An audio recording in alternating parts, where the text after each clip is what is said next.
Praise the Lord. Yohanna पहिला अध्याय 14 मध्ये शब्द देह झाला व त्यांनी आमच्यात वस्ती केली आणि आम्ही त्याचे गौरव पाहिले. ते पित्यापासून आलेल्या एकुलत्या एकाचे गौरव असावे, असे कृपेने व सत्याने परिपूर्ण होते. Praise the Lord. आता वचन जे शब्द आहे, परमेश्वराचा शब्द जेव्हा तुमच्याकडे येतो ते स्वतः येशूच आहे. कारण वचन शब्द हे सगळं एकच आहे आणि येशू स्वतः देह रूप झाला. तुम्हाला माहित आहे का, या जग पण जेव्हा देवाने निर्माण केला, शब्दांनीच निर्माण केला होता.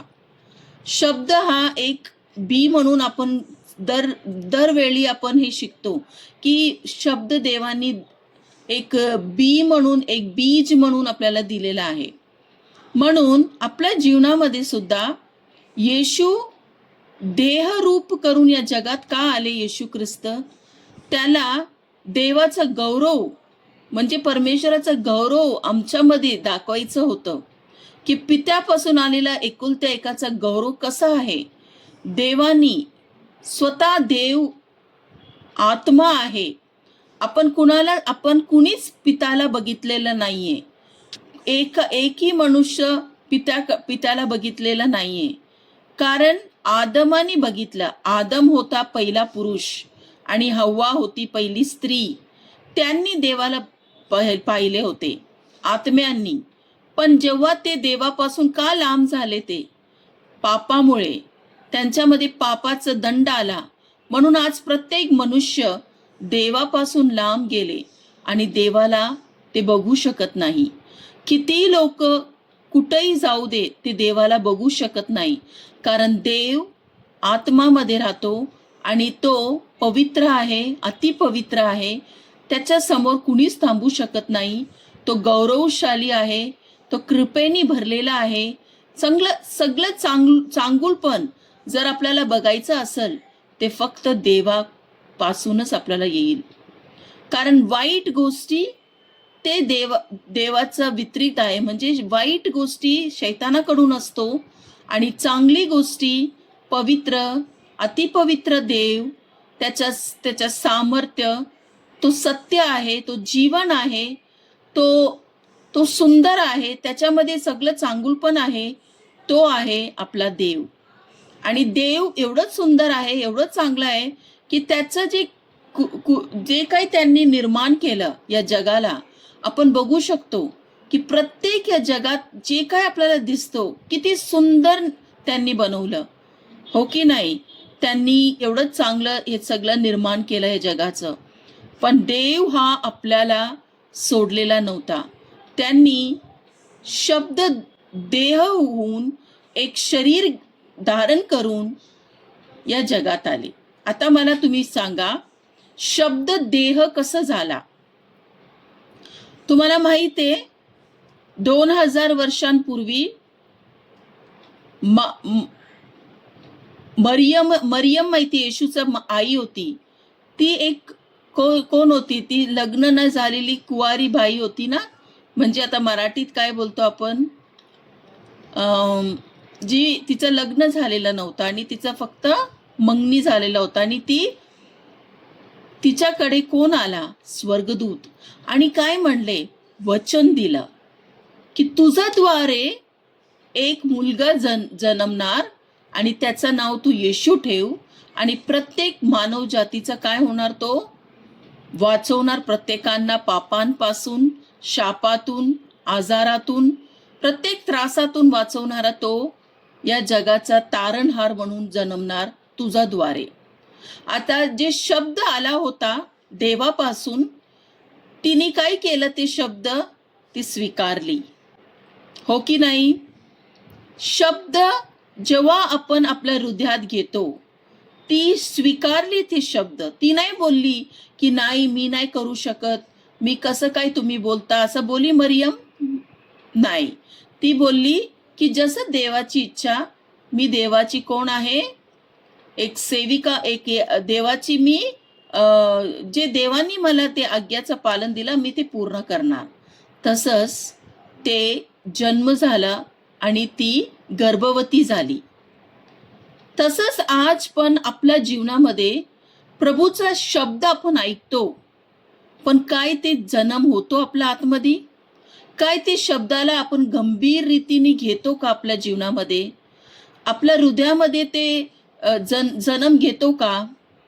कारण जोपर्यंत बीज पेरलं जात नाही, तोपर्यंत तो मातीत पडून मरत नाही, त्याचा पूर्णपणे तो वर येणार नाही, त्याचं झाड येणार नाही.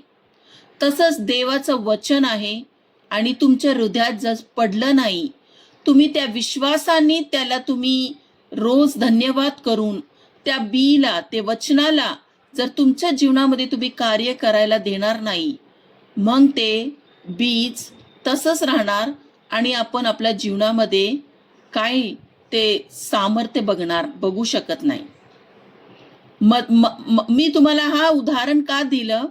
कारण शब्द देह झाला. प्रत्येक या जगामध्ये देवानी जे काय निर्माण केलं, त्याच्यामध्ये देवांनी बी टाकले की नाही? कारण बी मध्येच सगळं काय निर्माण होतो.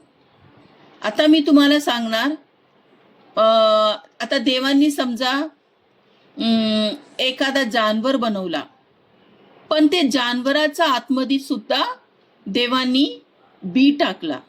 आई आणि वडिलांचा आतमध्ये पण आपण कसं आलो? आई आणि वडिलांचा बीनीच, हो की नाही? एखादा बाळ कसं जन्मतो, छोटा बाळ कसं जन्मतो? आई आणि वडिलांचं बीनीच. कारण देव प्रत्येकांचा आतमध्ये एक बी टाकलेला आहे, त्यांनीच जन्म होतो. जेपर्यंत ते राहत नाही, तोपर्यंत त्याच्यामध्ये नवीन जीवन येणार नाही. आता एखादा गर्भवती बाई समजा, तिला माहीत आहे की 9 महिना मला पोटात ते बाळ मी जर ठेवली, तिला त्रास होणार, तिला चक्कर येतं, तिला उलटी येतं, पण तिला काय, ती सांगते का जाऊन डॉक्टरांना की नको नको, मला हे बाळ नको, मला त्रास होतोय? ती सहन करते का नाही? का सहन करते ती? कारण तिला माहीत आहे की 9 महिन्यानंतर माझ्या हातात एक सुंदर बाळ येणार आहे आणि देवानी मला दिलं आहे. पण ती किती परिस्थितीमधून जाती का नाही? तिला किती परीक्षा येतो की नाही? तरी ती काय म्हणती, ती त्रासात जाऊन सुद्धा ते बाळाला जन्म देते. तसंच देवाच्या वचनामध्ये जर आपण राहिले, परीक्षेमध्ये आपण पडणार. परीक्षेमध्ये शैतान काय करतो? परीक्षा का आणतो तो? की आपण त्या वचनामध्ये थांबवायचं नाही, आपण त्या वचनाला विश्वास ठेवायला नाही पाहिजे, म्हणून शैतान काय करतो? चोर करायला येतो. आपण वाचलो ना योहन्ना 10:10 मध्ये, चोर का येतो? चोरी करायला, घात करायला आणि हत्या करायला. तर देवाचं वचन शैतानाला माहित आहे, एखादा ह्यांना समजलं तर हे लोक खूप आशीर्वाद जीवन जगणार. ह्यांना सत्य कळल्यावर सत्य ह्यांना सुटका देणार. म्हणून तो काय करणार? तुमच्या जीवनामध्ये त्रास यायचा प्रयत्न करणार, तुम्हाला अजून मोहामध्ये टाकणार, अजून तुम्हाला असं करणार की तुमचं आतमध्ये ते वचन कार्य करायला देणार नाही. आता समजा मी तुम्हाला एक उदाहरण बोलते. समजा मी तुम्हाला एक वचन देते. वचनामध्ये काय लिहिलंय की प्रभूचं वचन, आपण एखादा वचन काढूया, मी तुम्हाला उदाहरण देते, मग तुम्हाला समजेल. आपण एक वचन घेऊया. तुम्हाला कुठलं एक वचन सांगा जे तुम्हाला आवडता वचन. कुणीतरी एखादा आवडता वचन सांगा. तुम्ही माझ्यामध्ये राहिला आणि माझी वचने तुम्हामध्ये राहिली, तर जे काही तुम्हाला पाहिजे असेल ते मागा, म्हणजे ते तुम्हाला मिळेल. आमेन. आता हे वाचा भाऊ, इफिसिकरास 1 अध्याय 3 वचन वाचा. 1 अध्याय 3 वचन. हा. आपल्या प्रभू येशू ख्रिस्ताच्या पित्याला धन्यवाद असो, स्वर्गीय गोष्टींविषयी प्रत्येक आत्मिक आशीर्वाद देऊन ज्या देवाने आम्हास ख्रिस्ताकडून आशीर्वादित केले आहे. आमेन. आमेन. आता तुम्हाला उदाहरण मी बोलते. आता समजा हे वचन तुमच्याकडे आलंय. इफिसी 1 अध्याय 3 वचन. आपल्या प्रभू येशू ख्रिस्ताच्या पित्याला धन्यवाद असो. आपण धन्यवाद का घेतो हे वचन मी पहिलं पण घेतली होती. धन्यवाद आपण कुणाला का देतो? ज्यांनी आपल्यासाठी सगळं काही दिलं आहे, पहिलाच आपल्याला दिलेलं आहे, मग आपण धन्यवाद देतो की नाही त्या माणसाला. तुम्हाला जर कुणी काही गिफ्ट दिला, काही तुम्हाला उपहार दिला, तर तुम्ही धन्यवाद म्हणतात की नाही त्या मनुष्याला? कारण ते तुम्हाला फ्री म्हणून, तुम्हाला मोफत मिळाला गिफ्ट असतो, म्हणून तुम्ही धन्यवाद म्हणतो. म्हणून पित्याला धन्यवाद असो स्वर्गीय गोष्टीविषयी प्रत्येक आत्मिक आशीर्वाद देऊन ज्या देवांनी आम्हास ख्रिस्ताकडून आशीर्वादित केले आहे. आता बायबलमध्ये काय लिहिलंय की येशूद्वारे आपण आशीर्वादित आहात. येशूद्वारे आपण आशीर्वादित केले आहे. येशू प्रभू देवांनी स्वर्गीय म्हणजे पित्यांनी आपल्याला येशूच्या द्वारे सगळं आशीर्वाद दिलेला आहे. आता त्याच्यामध्ये काय काय आशीर्वाद असणार? तुमचं आजार बरं झालेला आहे, तुमचं जे काही गोष्टी, तुमच्या आत्मिक गोष्टी, तुमची शारीरिक गोष्टी, तुमचं जे काही वैयक्तिक तुमच्या जीवनामध्ये जे काही त्रास असेल, सगळं काही येशूनी क्रुसावर मरण पावून 3रा दिवस जिवंत झाले आणि आपल्याला सगळ्याला मिळून दिलेलं आहे. म्हणून आपण आशीर्वादित आहे. तर हा वचन जर तुम्ही आपल्या हृदयात ठेवले आणि धन्यवाद केले, समजा तुम्हाला काही त्रास असेल, आता हा एक आहे, त्यांच्या जीवनामध्ये खूप कर्ज झालेला होता आणि त्यांच्या बँकेतून लोक येऊन सांगायचे की आता तुमचं घर आम्ही बंद करून लॉक लावून तुम्हाला ते कर्ज तुम्ही हे करत नाही, आम्हाला तुम्ही हे तुमचं घर आम्ही काय करणार आहे, पूर्ण जप्त करणार आहे. पण ते ह्या वचनामध्ये राहिले. ते रोज काय बोलायचे माहितीये? प्रभूकडे म्हणायचं, धन्यवाद येशू, तू मला आशीर्वादित केलेलं आहे. माझं लोन सगळं म्हणजे पूर्ण माझं लोन क्लीन झालंय, म्हणजे मला परत पैसे मिळाले आहे आणि देवांनी मला आशीर्वादित केलाय, असं ते सारखं बोलायचं धन्यवाद करून. पण गोष्टी काय त्यांच्या जीवनामध्ये की त्यांच्या बँकेत पैसे नाही आणि रोज बँकेचे लोक त्यांना फोन करून किंवा घरी येऊन सांगायचे की आता एवढं टाइम दिलेला आहे, तुम्ही हा लोन क्लिअर नाही केले तर तुमचं घर जप्त करायला येणार. आणि त्यांची बायकोला ते म्हणायचे की अगं आपल्या बँकेत ना करोडोचे रुपये आहे. काय बोलायचे? आपल्या बँकेत करोडो रुपये आहे आणि आपल्याला काही कमी नाहीये, देव आपल्याला पुरवलेला आहे. आणि ते धन्यवाद करून हा वचन ते पेरले. त्यांना दिसत नाही पण ते धन्यवाद करत राहिले. आज त्यांचं खूप मोठं चर्च आहे. ते हे वचन सांगतात, ते त्यांच्या जीवनामध्ये कार्य झालं. कारण त्यांच्या जीवनामध्ये परीक्षा आली, शैतान येऊन त्यांना त्रास दिला, तरी त्यांनी काय केलं? ते वचनाकडून आपलं लक्ष इथं तिथं लावले नाही आणि ते काय म्हणले की धन्यवाद येशू, तू मला सगळं काही दिलं आहे. धन्यवाद येशू, तुझं घर मी मोठं चर्च बांधणार आहे. धन्यवाद येशू, माझं लोन सगळं हे झालंय. असं ते धन्यवाद करत राहिले. पण त्यांच्या समोर काय दिसतंय? सगळं परिस्थिती, सगळं नकारात्मक गोष्टी. पण त्यांनी त्याच्याकडे लक्ष न लावता देवाच्या वचनाकडेच लक्ष लावला. काय झालं मग? ते म्हणले की कसं माझं लोन, त्यांचं लोन कुणीतरी देवांनी त्यांना असं एक लोक दिले, असं लोक पाठवून दिले की त्यांचं सगळं लोन ते क्लिअर झाले आणि त्यांचं जे काही बँकेमध्ये त्यांना दुप्पट जे काही पैसे त्यांना गरज होतं ते त्यांना मिळालं आणि ते आता खूप मोठा चर्च आहे. म्हणजे ते म्हणतात की वचनमध्ये आपण कसं पेरायचं. तसंच मी तुम्हाला म्हटली, वचन देहरूप कसं होतो, बी कसं जीवन देणार.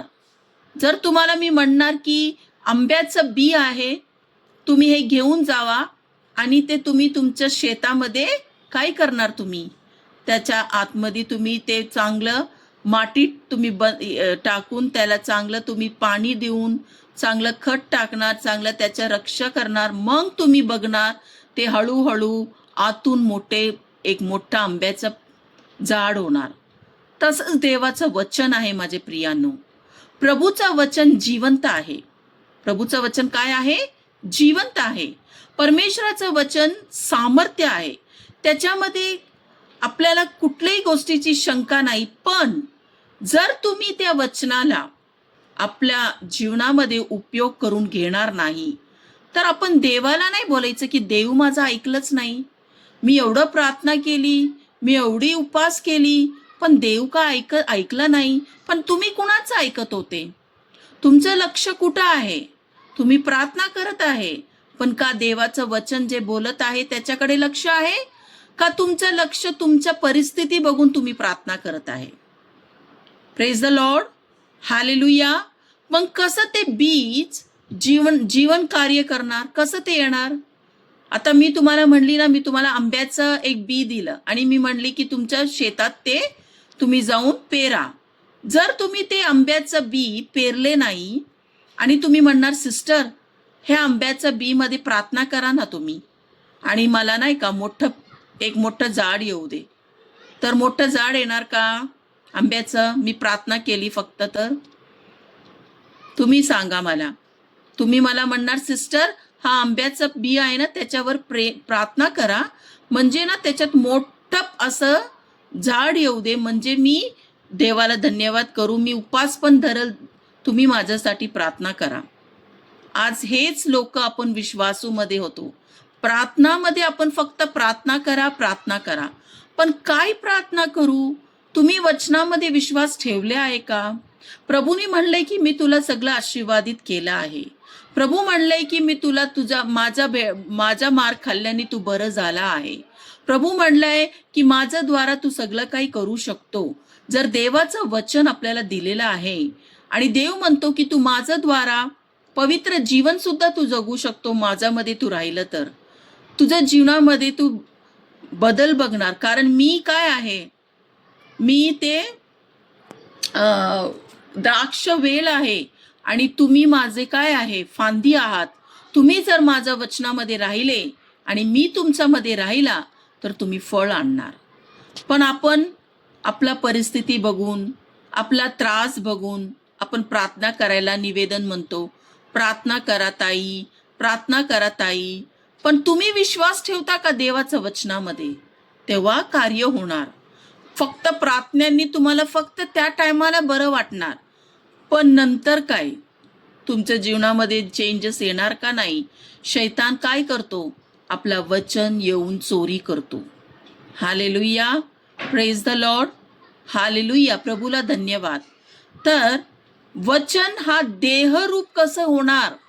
शब्द झाला देहरूप. येशू येऊन आपल्याला सगळं शिकवून गेले. येशू ख्रिस्त येऊन आपल्याला सांगून गेले की तुम्ही असं जगा, तुम्ही हा वचनाकडे लक्ष द्या, आपल्या हृदयात ते वचन ठेवा, इथं तिथं लक्ष देऊ नका, असं प्रभूचं वचन आपल्याला येशूने सांगून गेले. पण आपण काय करतो? प्रभू म्हणले दिवसन रात्र माझ्या वचनामध्ये राहा, म्हणजे तू काय होणार? समृद्धी होणार. तुझ्या जीवनामध्ये तू आशीर्वादित होणार, तू चांगलं जीवन जगणार. पण आपण काय करतो? आपण देवाला दोष करतो आणि म्हणतो की मी येशूकडे आलाय, पण येशू माझा प्रार्थना ऐकत नाही, आणि हा ताई प्रार्थना केले तर देव ऐकणार. असं नाहीये माझ्या प्रियांनो. प्रत्येक जण देवाचे मुले आहात, आपण सगळे प्रिय आहात. पण देव म्हणतो की तुला जर यशस्वी जीवन जगायचं असेल आणि चांगलं दिवस बघायचं असेल तर तू माझ्यामध्ये राहा आणि मी तुझ्यामध्ये राहणार, म्हणजे तू सत्याला समजणार आणि सत्य तुला सुटका देणार. Hallelujah, praise the Lord. म्हणून शब्द हा, देवाचा शब्द हा देहरूप झाला येशू. आणि जसा मी तुम्हाला म्हणली मरियमनी स्वीकारलं देवाचा ते शब्द आणि ते गर्भवती ती झाली. आज आपण सुद्धा वचन आपल्या हृदयात ठेवून आपण सुद्धा ते वचनामध्ये राहिले आणि आपण सुद्धा त्याचं फळ बघणार. हालेलुया. आपण बघितले ना, स्वर्गदूत येऊन मरियमला म्हणले की तुझा उदराचे फळ येशू ख्रिस्त तो सगळ्यात महान आहे, तो फळ म्हणून आला या जगाला, तो रक्षक करून सगळ्या मनुष्य जातीसाठी येशू या जगात आले. आणि त्यामुळे आज जे कोणी येशूकडे येतो, प्रभूच्या वचनामध्ये लिहिलंय की जे माझ्यावर विश्वास ठेवणार ते कधी लज्जित आणि फज्जित होणार नाही. त्यांच्या जीवनामध्ये जरी त्रास आला, परीक्षा आला, तरी तुम्ही घाबरायचं नाही. कारण परीक्षेमध्ये सुद्धा तुम्ही काय होणार, धीर तुम्हाला उत्पन्न होणार. आपण एक वचन अजून एक घेऊया. याकोबाचा पत्र पहिला अध्याय, याकोब पहिला अध्याय मध्ये दुसरा वचन आपण काढूया. याकोब पहिला अध्याय दुसरा वचन. माझ्या बंधूंनो, माझा आवाज येते सगळ्यांना? माझ्या बंधूंनो, ज्या ज्या वेळी तुमच्यावर निरनिराळ्या परीक्षा येतात तेव्हा तुम्ही आनंदच माना. काय लिहिलंय बायबलमध्ये? परीक्षा आलं तर तुम्ही आनंदित व्हा.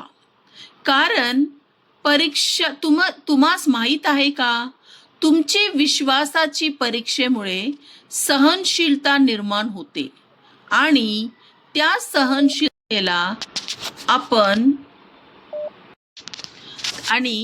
सहनशीलतेला आपले कार्य पूर्ण करू द्या, यासाठी की तुम्ही प्रौढ, परिपूर्ण व कोणत्याही बाबतीत कमतरता नसलेले असे पूर्ण व्हावे. बायबलमध्ये काय लिहिलंय? आपण एक परीक्षामध्ये नाही, निरनिराळे म्हणजे वेगवेगळे परीक्षा येणार आपल्या जीवनामध्ये.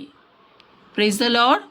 आणि तुम्हास माहीत आहे का की तुमचा विश्वासाच्या परीक्षा सहनशील निर्माण करतो. आपण विश्वासाची परीक्षा लिहिल्या इथं. विश्वासाची परीक्षा म्हणजे वचनाची परीक्षा. जसं वचन तुमच्या जीवनामध्ये येणार, तुम्हाला शैतान ते वचन चोरी करायला येणार.